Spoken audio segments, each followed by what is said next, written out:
Untuk mencari tahu mengenai hal-hal yang berbau mistis di Radio Ardan, tim Konon Katanya pun tentunya tak ingin melewatkan momen eksplorasinya di salah satu radio yang berada di kota Bandung tersebut.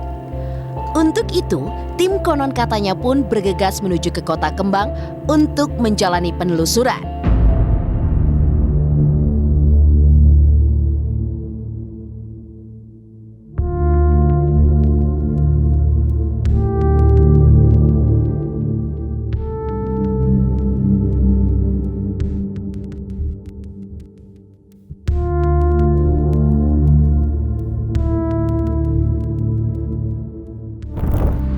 Oke, pemirsa Konon Katanya, sekarang saya udah berada di Radio Ardan dan kali ini saya ditemenin oleh Dimasta. Iya bro, Sup?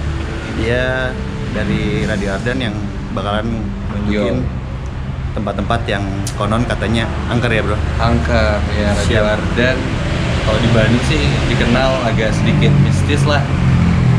Udah, kita kan punya satu program Nightmare, serem-serem, terus bangunan Ardan pun bangunan zaman Belanda, jadi emang udah identik banget. Ini yakin mau masuk nih? Oke, boleh yuk kita coba mana dulu yang kira-kira bakal kita explore. Oke, ada satu mitos sih di sini yang mungkin ya mitosnya menarik sih dan ayo masuk deh. Oke, pemirsa, kita coba telusurin kantor ini mulai dari depan. Oke, ini front office-nya ada. Oke.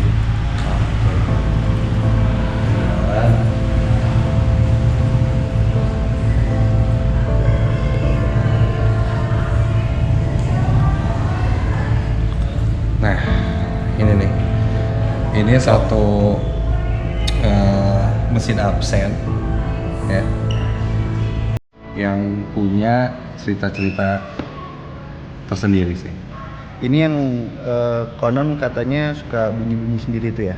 Iya, bunyi sendiri, terus karena kalau nggak bisa absen, ya misalnya contoh nih, nah gini ya. Nah, ini kan try again, gitu kayak coba lagi, padahal jarinya udah benar, udah dilap, udah nggak basah apa segala macam, terus nggak bisa absen. Salah satu mitosnya kalau nggak bisa absen berkali-kali, kayak lo harus senyum ke satu ruangan yang ada di pojok sini.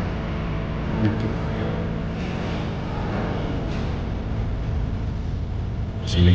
Kalau ini ruangan apa ya? Ini sebenarnya ruangan ownernya. Oke. Ruangan ownernya. Jadi ketika lo absen di sana nggak bisa ngelihat ke ruangan ini, terus kayak cuma senyum aja, terus gak lama kemudian, thank you, berhasil. Oke. Di depan sini ruangan apa ini? Oh, ini ruangan kreatif. Oh, Ya, oke. Lumayan berasa gimana ya sih ya? Iya, kalau di ujung sana tadi kalau tadi sempat jalan, langsung tiba-tiba agak sedikit merinding gitu. Oke. Ini beberapa kali saya juga pernah sih beberapa kali kayak gitu. Lagi absen, misalkan kalau ini kan dia berhasil nih. Thank you. Iya, thank you kan. Oke. Berhasil. Jadi kalau misalnya gagal, chaos dasar. Itu mitos yang tidak tertulis sih, Iya. tapi kadang orang melakukan. Dan itu biasanya itu dari mana tuh informasinya? Turun temurun sih. Turun temurun ya? Turun temurun. Awalnya mungkin gimana sih nggak tahu yang awal-awal ya. Cuman lama kelama ya setiap anak baru dikasih tahu kayak gitu dan setelah dilakuin berhasil. Oke. Ini lagi Lagi- belum muncul sesuatu sih di sini. Iya. Kita coba ke mana lagi nih? Kita ke sini deh.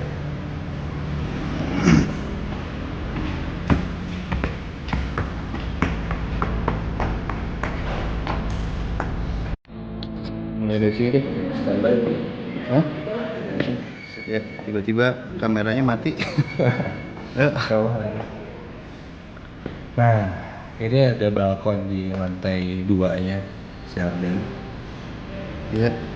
Terus ke bawah, nah di balkon ini tuh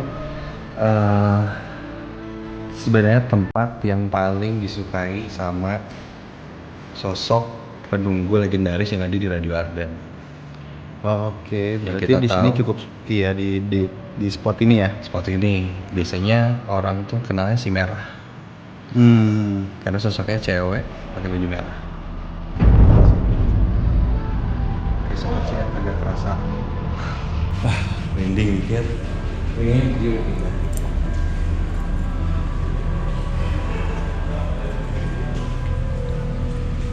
Nah, di sini juga salah satunya. Di sini lebih kayak tempat nongkrong sebenarnya ya, buat dari tim dari Radio Ardan sendiri ya. Iya, tempat nongkrong sama ruang meeting sih sebenarnya juga. Biasanya dipakai meeting juga di sini.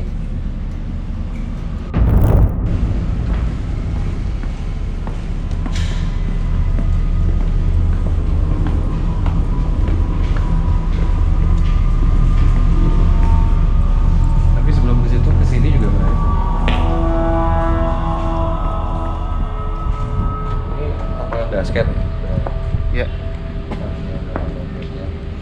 Jadi Lagi agak gerimis juga cuacanya ya. iya, biasanya di sini suka kelihatan kayak sosok kakek-kakek gitu pakai baju putih. Dia sering jalan-jalan di sini. Terus sering jalan-jalan. Nah, dulu kita sempat bikin manekin si merah tuh, ceritanya waktu itu lagi open house.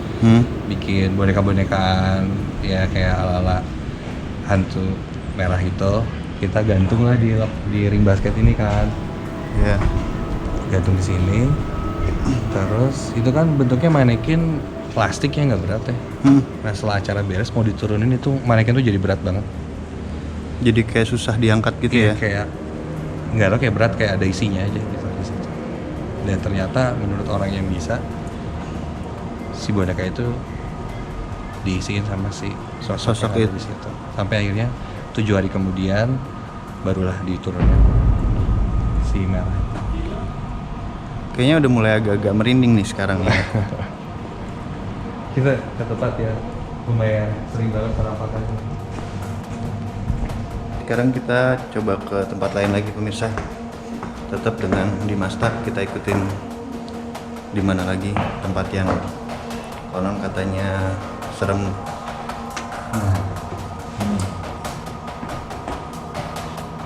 Area ini Ini sebenarnya kantin ya. iya, kalau siang dia kantinin. Kadang kalau area tertutup itu jadi tempat buat dance, ada yang sewa gitu.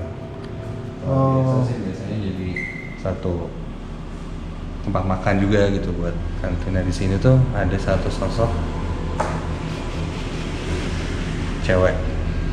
Banyak cerita-cerita serem sih Di sini ya. ya. Salah satunya waktu itu pemancar lagi mati, terus ada satpam, dia mau nyalain gensetnya tepat ada di bawah sini si arus gensetnya itu. Pas dia lagi jalan ke situ, tiba-tiba dia berhenti karena kayak ngelihat ada yang duduk aja di situ, kayak duduk begini posisinya. Wah, habis gitu dia balik lagi ke depan, dipikir itu ada anak Ardan ya yang lagi duduk di kantin. Oh, masa sih nggak ada, masa lagi gelap mati lampu ini ada yang duduk. Terus pas kesini nyamperin nggak ada siapa-siapa gitu. Oh, oke. Di sini sih salah satu. Di sini agak-agak pengap ya. Iya, panas. Agak-agak Padahal panas udah malam di- nih kita. Iya, padahal di sini nggak tertutup loh. Ada, kalau pemirsa lihat nih di sini nih nggak ada tutupan, ada banyak ventilasi justru ya sebenarnya. Iya, tapi udaranya agak-agak cukup Apa? pengap.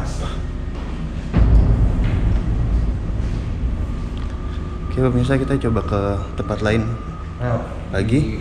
Di sini juga waktu itu ada karyawan nih lagi jalan, dia naik gitu ke atas dari bawah sini.